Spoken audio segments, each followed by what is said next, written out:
You guys recognize that beautiful piece of American iron over my shoulder. We've been working on it for a while, and I promised I'd give you guys a walk around as to what this car is.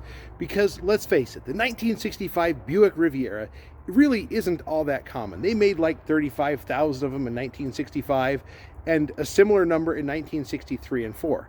Now, the 1965 is unique for a couple of reasons.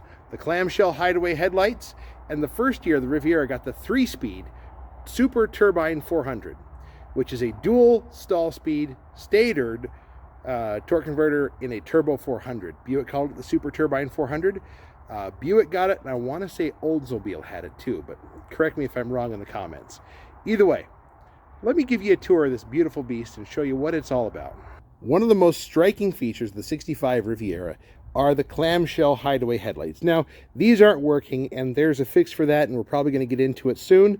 But what you've got is the headlights are basically hiding behind these clamshells. So when you turn on the light, they're supposed to open up and reveal the headlights. I mean, let's face it, it's nowhere near as pretty with the headlights revealed, but it kind of makes it look like one of those big Pontiac Catalinas. Either way, those are supposed to work. We're going to try and make them work sometime soon. So you typical Buick fashion, you got that big, long, beautiful Buick hood spear with the Riviera emblem front and center. Now, there's a part of me that wants to take that body line on both sides, cut it, make a wicked cowl out of it, or even stick a couple of Hillborn stacks, 8 of them to be exact, up through the hood. But we're not going to do that with this car. It's too good. Anyway, so under hood, you've seen me doing a lot of work on this. 1965, there's only the external hood latch.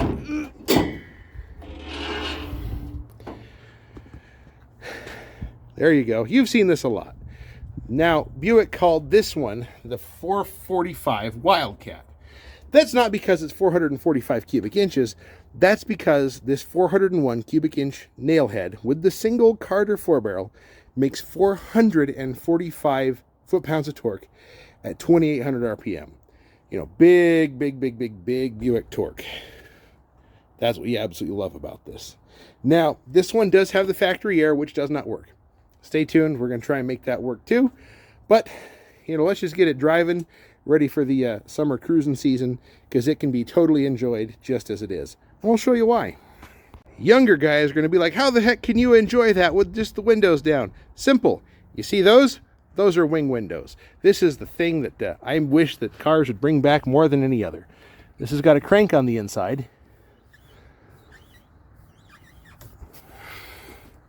And there's your air conditioning right there. Sticks out, you get a lot of good air coming through that car with those. Plus, there's also another nifty 60s feature. See that knob that says vent? Right there by your foot, there's a vent that pulls air from the fender area, so you get lots of clean, fresh air. Now, we're on to the interior in just a second. You guys may notice, 2-door hardtop, no pillar. Gotta love the hardtops. Plus, the extremely crisp Buick lines there. I really do like how angular that roof is. Just an absolutely beautiful piece. So, here we are at the interior. Pardon the upside down steering wheel. I have the wheel slightly turned. But, you know, an instrument cluster like you don't see on cars anymore. And no, that tachometer is not factory. That is one that we've made to look factory. The factory one puts it down there where the ashtray would reside. A little hard to get to when you're you know, driving down the road. Look way the heck down there. So, the requisite fuzzy dice. And, you know, the Riviera, interesting, actually has 2 door handles on the door. One for the front, one for the back. So you can actually open the door from the back seat, which is a pretty cool feature. Buick did this with the Riviera, and I think there's another car, I want to say it was a Pontiac, that did that too. And another interesting Buickism, there's a speaker that sits just behind that grille. I mean, this has the factory FM radio from 1965. Keep in mind, there weren't that many FM stations in 65. 4 bucket seats. We've got some bits and parts over there to fix that, door. We've also got a set of door handles so that way we can fix the one that's missing on the far side. Anyways, 4 bucket seats.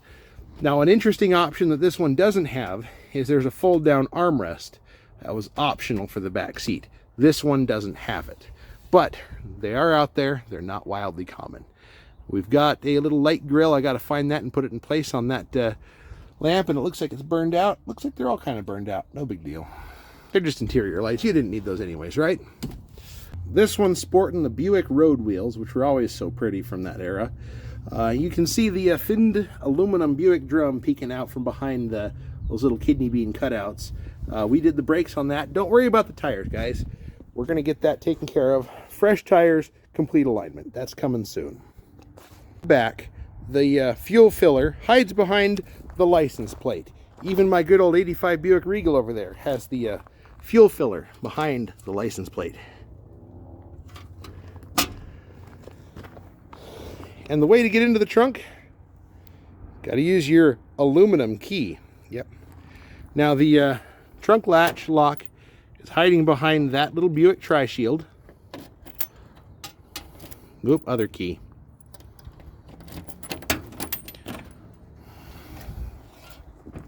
I've got to go through this a little bit, but factory, full-size spare. Astute viewers will notice, hey, that's a bias ply. Yep, it is. It's supposed to mount up there. Got to do a little bit of digging to make sure that gets up there. The trunk of this is largely unrestored. Not a big deal. You just quick vacuum, you're good to go. The bungee cords, a little bit of oil, you know, stuff like that. Not that impressive, but that thing does go way the heck in there. Think of how many bodies you can fit in this trunk. The brake lights and backup lights are hiding in the bumper. They're actually a little hard to see. I wouldn't mind putting a third eye brake light in the back window just for safety purposes, but that's not original. But I want to drive the car, so that may happen. Third eye brake light in the back window. Anyways, absolutely beautiful car. Let me just walk around this thing so that way you can enjoy it.